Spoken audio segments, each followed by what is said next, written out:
Hey there everyone, welcome back. We're doing 30 days of radical acceptance and today is day 25 and I have been using the manual for teachers in A Course in Miracles as a guidebook for some of these talks that I'm giving with the 30 days of radical acceptance. So section 24 in the manual for teachers is reincarnation so came to mind today because my friend Marion, who I'm currently staying with here in Salt Springs, Florida, she asked me if I could do a past life regression session for her. I'm a hypnotist and I have been trained in past life regression and quantum healing hypnosis technique.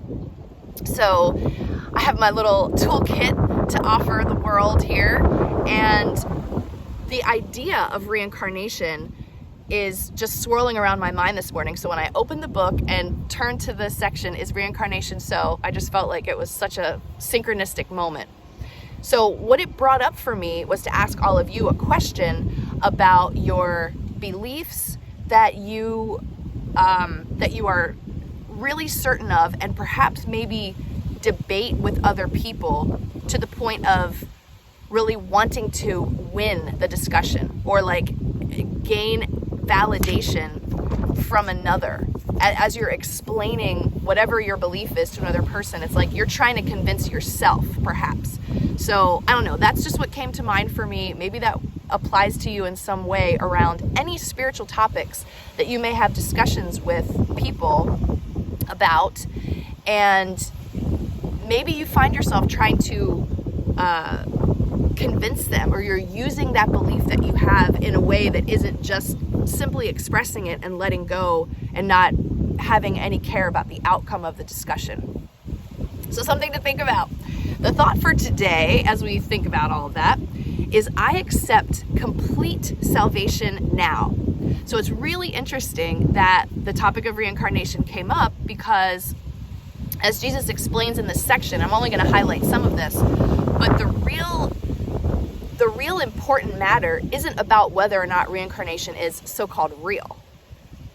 It's how we are using our current incarnation, this time right now. All the stories that we can find out when we dig around in the subconscious mind are very interesting and can be very helpful and healing, so long as we don't look at those other lifetimes as an idol to worship, or as, a time to be proud of or be ashamed of, or something of that nature. It's merely information. And generally speaking, at the end of these, going through these lifetimes, it's not about what you did or didn't do. It's about the overall lesson around love and your awareness of how during that lifetime, whichever lifetime you were shown, somehow you blocked your awareness to love's presence in some way, and maybe there's a theme in your current lifetime where you may be doing a similar thing, and you should look at that.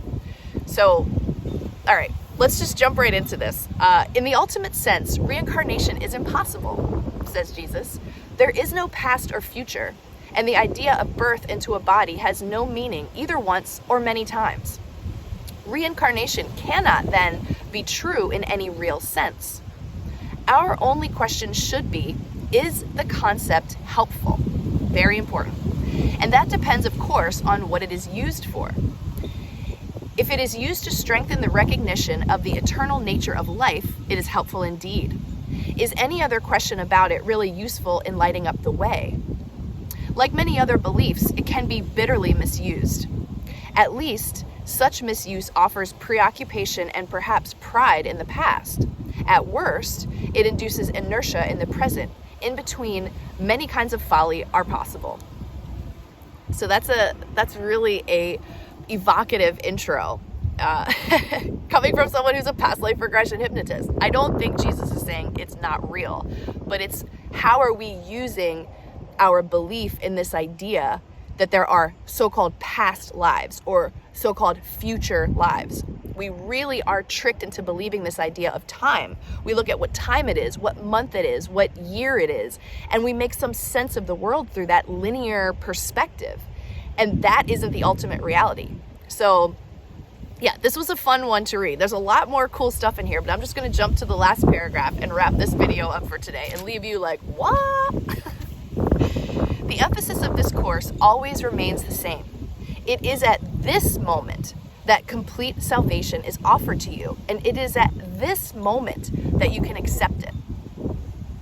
This is still your one responsibility.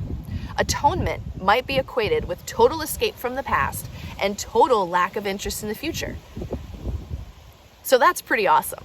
This concept of atonement might be equated with total escape from the past and total lack of interest in the future. So that means you are present. Not only are you at one with everything, you are completely present in the moment. Nothing in the past matters. Nothing in the future is causing you worry or concern. You're just right here. Heaven is here. There is nowhere else. Heaven is now. There is no other time. No teaching that does not lead to this is of concern to God's teachers. All beliefs will point to this if properly interpreted. That's how you know if what you're talking about or advocating for or arguing against is really worth your time. All beliefs will point to this if properly interpreted. In other words, will point to heaven is here, there is nowhere else. Heaven is now, there is no other time. In this sense, it can be said that their truth lies in their usefulness, there being our beliefs. Their truth lies in their usefulness. All beliefs that lead to progress should be honored. In other words, progress on your consciousness evolution journey. This is the sole criterion this course requires. No more than this is necessary. So our thought for today is I accept complete salvation now. And this is going to call into question our linear understanding of time. Like I literally have a meeting at 10:30 this morning and it's a little after 10. So there's something in my mind that's believing in the fact that there's a clock and time and we made an agreement and we're going to, have our meeting. But then I also have to pull myself back from that and know that there actually is no time and that there's a synchronicity of this sort of miracle that I'm going to log on to Zoom and there's going to be a person there talking to me for an hour and a half or something.